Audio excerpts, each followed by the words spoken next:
This is a question that's on everyone's mind. Will AI take your finance job? And it's well worth asking this question because the last thing you want to do is put in all that effort and land a role in finance just to be replaced by some AI model. In the next few minutes, I'll show you exactly what's changing and what isn't, and how you can position yourself on the side that future-proofs you and allows you to build real wealth. If you don't know me, I'm Harris Zamir, a six-figure investment banker here in London who never studied finance. In fact, I studied chemistry at Imperial College with zero connection to banking, but I still broke into one of the most competitive industries in the world. Now I help others do the same via my Charter Mastery program. So it's worth touching on why people actually want to work in finance. And besides all the skills and credibility that you develop, largely it's because it's still one of the most reliable routes to earning serious money. And that's because you sit at the intersection between those who have money, i.e. they want to deploy it, and those who need it, i.e. they want to raise it. And both sides of this equation are interested in getting the best possible deal. And when you have big numbers in play, even small improvements are worth a lot of money. Now let's look at this in the context of M&A or mergers and acquisitions and leverage finance, which is what I do. Say a private equity fund wants to buy a company. Who do they buy and how do they get the best possible price? Well, here they will leverage an M&A advisor from an investment bank or a boutique. Then once they've decided who they're going to buy, they need to finance it because private equity funds alongside their own equity like to use a lot of debt because it's cheaper than equity and thus it boosts their returns. So they will turn to a leverage finance desk at an investment bank to secure the best possible financing package. Alongside this, they need lawyers to negotiate the best possible terms to give them the maximum flexibility. And this will allow them to make more investments and pay themselves dividends throughout the life of the deal. So a combination of this might mean that they save 5% on a $500 million purchase price on the way in, so they save $25 million. Then they fund this purchase largely through debt, which as I said is cheaper than equity, so they get to keep that equity and deploy it in other deals. And then throughout the life of the deal, they pay themselves dividends to return their capital, and all of this boosts their returns. And given this is a great outcome, they are happy to share at least some of it with the advisors that help them achieve it. The main point here is that this advice is very valuable, but not everyone can give it. You need deep market intel, context and access to capital, structuring capabilities, negotiating power, and you need to be able to deliver quickly and under high pressure. So as an advisor, if you can deliver great outcomes for your clients, they will pay you significant fees and retain you for future business. So you can earn serious money, and therefore, unsurprisingly, a lot of people want to break in. And this is one of the main reasons our clients at Charter Mastery would like to work in finance. So it's obvious from this that finance is a people's business based on trust. Clients pay for expertise, judgment, and access to relationships. So if it is a people's business, does AI pose a threat? Well, let's look at the situation right now. But before we begin, I just want to draw a distinction between rules-based automation and true AI and machine learning models. Now, when we think about rules-based automation, think of robo-advisors and algorithmic trading. So here, the model acts on specific instructions. So for example, if the stock price falls below X, buy. If an investor has a particular risk appetite, allocate him this portfolio. Now, this is efficient but not intelligent. The model is not demonstrating any judgment, it's just following rules. And rules-based automation in general has been around for a while and is not what we're going to discuss. On the other hand, AI and machine learning models analyze large amounts of data, spot patterns, and then test different outcomes, and then learn from these outcomes to make better suggestions in the future. And these will adapt depending on the situation, so it's demonstrating learning and intelligence, which is where the key distinction comes from versus rules-based automation. Now, these AI and machine learning models or large language models were popularized 2 to 3 years ago when ChatGPT exploded.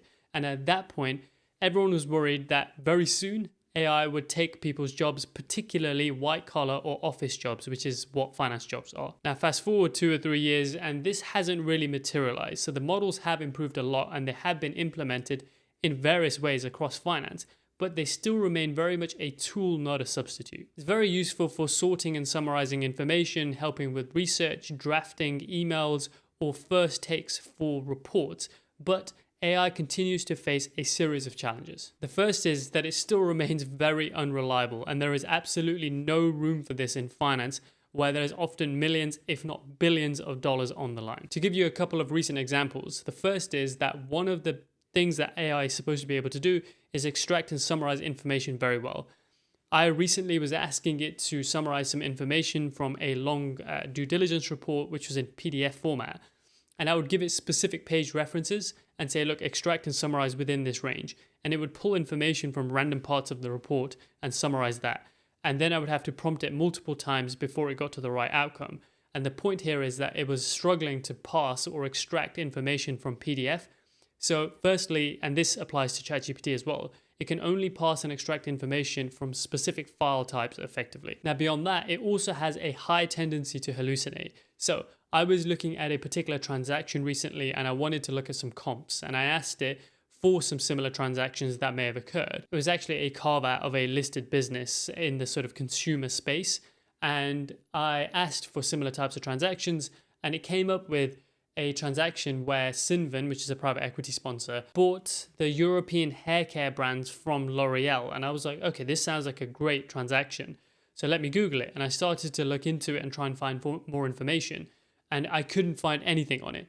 And I was like, this is odd. So I went back to the AI model and said, look, where did you find this? And it was like, actually, I'm sorry, I made that up. And I was like, okay, well, this is a big issue. If I took this at face value and listed it as a comp, I would have problems. So you have to vet every single detail. So the likelihood of even being able to outsource your job as an analyst is very low. Never mind it totally replacing an analyst. Another issue that AI is facing within financial institutions is confidentiality. So obviously financial institutions handle sensitive information. So we can't just use ChatGPT the way a standard user can. And of course, those models are going to be much better because they are trained on much larger amounts of information. However, there is confidentiality issues. So any use of AI within a financial institution needs to be within a sandbox, i.e. a contained ecosystem. So you can't just use a public model. You have to have a specific one for that company. So obviously it's not trained on as much data, so it won't be as good as those that exist in the public domain. And in general here, the point is that financial institutions and finance in general is very regulated, so any innovation is going to take longer to pass through. And on this innovation point, large financial institutions that have been around for a long time have large legacy systems that are very difficult to change. So yes, you can have sort of desktop add-ons for AI, but you can't have it integrated into workflows. It's not as easy to unstitch and recreate the systems the way it is at a small startup. So you are seeing smaller funds implement AI into their workflows directly, but for larger institutions, it's still limited to just using Copilot or an equivalent on your desktop. One final point on the challenges that AI is facing. A lot of the decision makers as to what role AI plays within the company are senior decision makers who aren't as familiar or comfortable with AI. So convincing them is not as easy as it would be if a more modern, younger user was making the decisions. So that's really just to describe where we're at with AI and how innovation and change takes time, but that doesn't mean that AI doesn't have benefits, so let's discuss some of those. Firstly, you can use it to really supercharge your workflows, particularly for mundane and routine tasks. So summarizing information, initial drafts of emails, initial drafts of certain sections of your report, extracting details from earnings calls, all sorts of that sort of heavy lifting can be made more efficient by using AI. Another thing is technical guidance. I actually think this is one of the best use cases of AI. It's very good at teaching you and advising you on how to do technical things like Excel formulas, VBA, coding, of course, which is one of its primary use cases. So if you are using those sorts of applications on the desk, it's much faster now to find solutions and actually upskill yourself by using AI. I actually got it to teach me a bunch of VBA and help me write code, which I then implemented in a tracker and tool that we use internally, which helped the broader team as well. So that can make you a lot more valuable. And I'll touch on this again shortly. But I think the general point here is that AI is an effort multiplier. If you're someone who can become proficient with AI, and then you have your own technical and interpersonal capabilities as well, meshing the two can make you a very efficient worker and a very effective worker.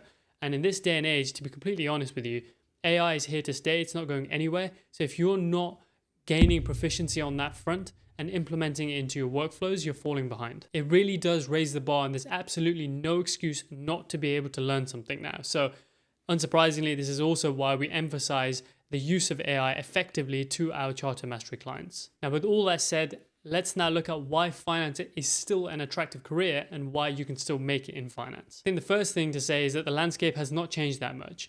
Financial institutions take time to change and embed AI into their workflows, so you still have time to adapt and position yourself for the new future. Now, of course, the type of work that you might well do early in your career is the type of work that's getting automated. So think about call notes, summarizing information, pulling data, those sorts of things are exactly what AI is replacing, which is probably a good thing because a lot of this work is very mundane. So if you're proficient with AI and you know how to just land on the desk and get this done quickly, you can move on to the more interesting work quicker. And as you grow and you become more senior in your job becomes a lot more about sales, process, and people.